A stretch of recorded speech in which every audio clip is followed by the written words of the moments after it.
BKFC 57, we are here with the victorious Justin Ibarrola, who moved to 3-0 with one of the fastest knockouts in BKFC's history. 15 seconds of the first round on Landon Williams. I mean, it's only 15 seconds long, so there's not going to be all that much to talk about. Tell us, how'd you do it, and how'd you feel out there to get yourself moving to 3-0 on the BKFC? So, the original plan was just go out there, do my thing, be playful, and just, box circles around him. But, for the last 3 days, I just been envisioning just gunning after him and just, I told myself, if I'm going to make some highlights, if I'm going to get recognized, I have to take some sort of risk to make it to the top. So I was like, you know what?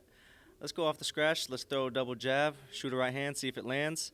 If it didn't, back to plan one. If it did, early night. So I'm glad it went the way it did. That 3-foot scratch line Makes a big difference. Yeah, it makes it possible for this sport to have those super fast highlight reel knockouts. Did you study any other fighters that have made these attempts on fastest knockouts prior to doing this, or did you just come up with a plan with the double jab, right hand, see you later? So the double jab is just something I do a lot, up top, down below, overhand right.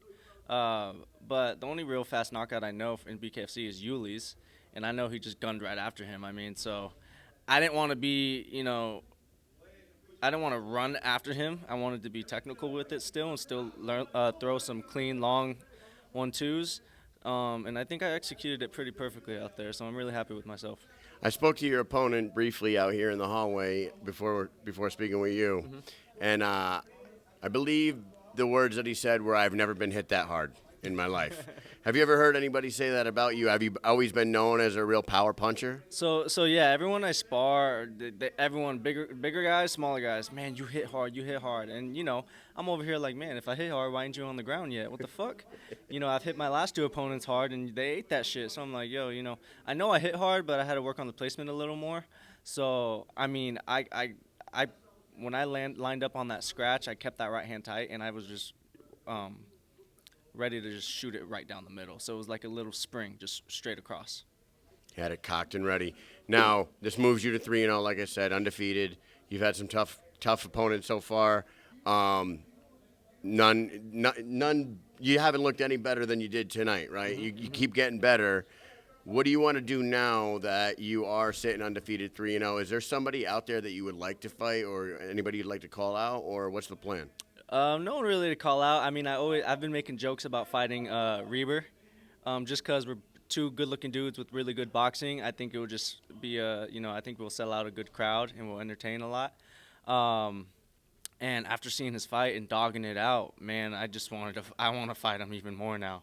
The other top 2 guys, I think Reber is perfect for me next, only because he's not at the top yet, but he's sitting right in the middle. Jared Grant's a buddy of mine. I can wait to fight him. Reggie Barnett, I can fight him, but I don't think I've earned my place to fight number 1 yet. So I'm just working to the top. I know my place, and I'm just going to keep pushing up. You got to see where the rankings fall after this one, because Ryan might very well land himself in that number 1 spot in the 135-pound division after that. So if he gets a title shot, we'd love to see you fight Reggie or one of those other guys in that top 5. Thank you very much for your time. Do you have anything else you want to say to anybody that's watching right now? Just thank you to all my sponsors, everyone on my shorts, obviously Delray Beach Boxing Club, my number 1 supporter, my best friend, lets me train there and get a lot done there. So he looks out for me a lot. Forever Unemployed, Uncommon, Kids Kickstart, all Safe for Play, all these guys, Forever Young, and the list goes on. Thanks to everybody who comes out and support me. I brought a big crowd, about 200 people tonight, so.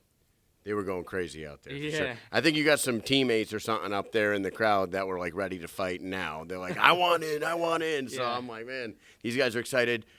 2024 just started. You only fought for 15 seconds in the ring. You had a training camp. You didn't get it you didn't get too much time in there. You want to get right back in there as soon as possible?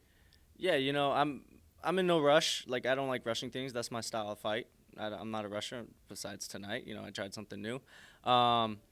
I would love to get on the Canada card and just keep it moving, collect that next paycheck, or, like I said, I'm not in a rush. If I can't get on the March, it only gives me more time to get better, and the longer you wait to fight me, the less of a chance you have of beating me. So there it is, the undefeated The future is bright for this guy, Joy Boy Justin Ibarrola. Congratulations on your fight tonight, and we'll see you soon, hopefully. All right. Thanks.